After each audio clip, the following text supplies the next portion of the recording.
Speaker Merkley. 30 seconds. Speaker Merkley. Last month, your campaign dug up a letter I wrote in 1998 that said nice things about Ralph Nader. As you know, in 2000, I publicly urged potential Nader voters to support Al Gore, and last week, I told the Oregonian that what Nader did in 2000 was insane. Yesterday on the radio, you said that I recently praised Ralph Nader. My question for you is, when you said that, did your pants catch fire?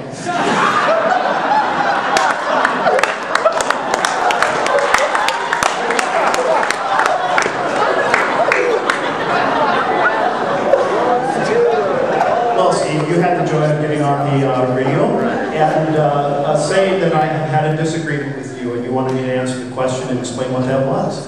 And the answer was that we disagreed completely about Nader.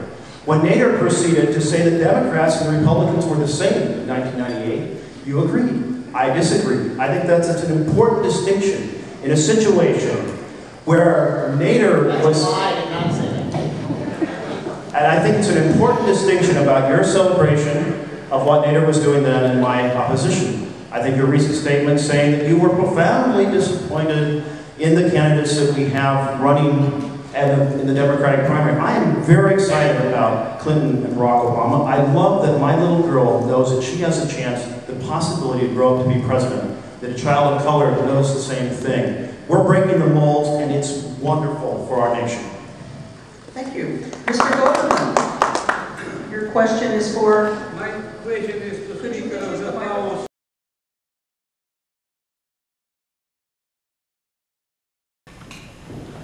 I spent 8 years at the Federal Justice Department suing polluters. It was a great job.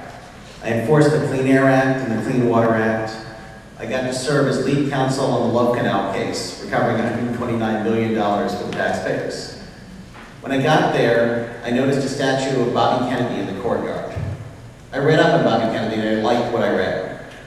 Some colleagues of mine and I started a tradition of celebrating Robert Kennedy's birthday in the Environment Division that continues to this day. The last thing Bobby Kennedy said before he died was, "We are a great country, a passionate country, and a unselfish country." I think he was right. As I've campaigned around Oregon, I found people willing to do their part to solve our nation's problems. As I said, I talked to a radiologist who said, "I make a lot of money in this healthcare system, but I know it has to change." I talked to people who make over $100,000 a year, and they say, "I think it's ridiculous that I stopped paying Social Security tax after I hit $100,000.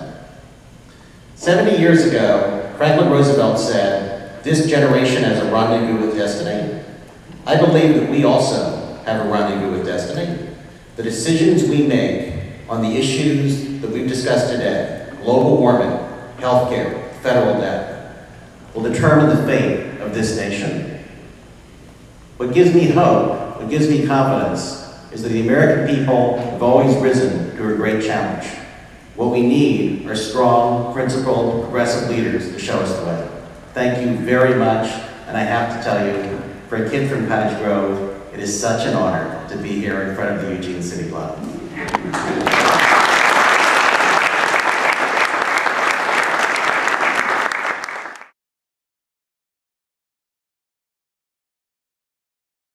I see the world in very different ways. Gordon Smith, the son of a CEO, grew up to be a frozen food millionaire.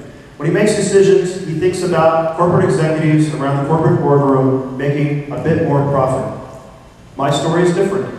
I'm the son of a mill worker and a logger, come from Myrtle Creek, from Roseburg. When I make decisions, I think about families sitting around the kitchen table, wrestling with the issues of access to health care, of a good education for their children, about a good living wage job, the types of jobs that have been disappearing all too fast. This race is not about little differences between Democrats. While Steve and I are spending some energy trying to show you some differences, this is how I feel. We were friends before we came into this race, and I know that we both, at least I respect Steve's work that he has done. I certainly intend to be friends when we complete this race. I'm running for the U.S. Senate because families need someone fighting for them in Washington, D.C. As a senator, I will take on the big drug and insurance companies, just as I have in the Oregon legislature fighting for better health care.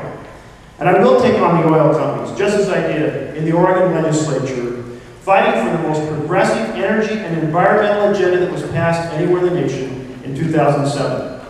And I will take on the special interests. The special interests that have been raiding our national treasury, and I'll restore fiscal accountability, as I sought to do here in Oregon by establishing our first ever rainy day fund. My friends, there's a lot of work to do. It is time to bring our sons and daughters home from Iraq.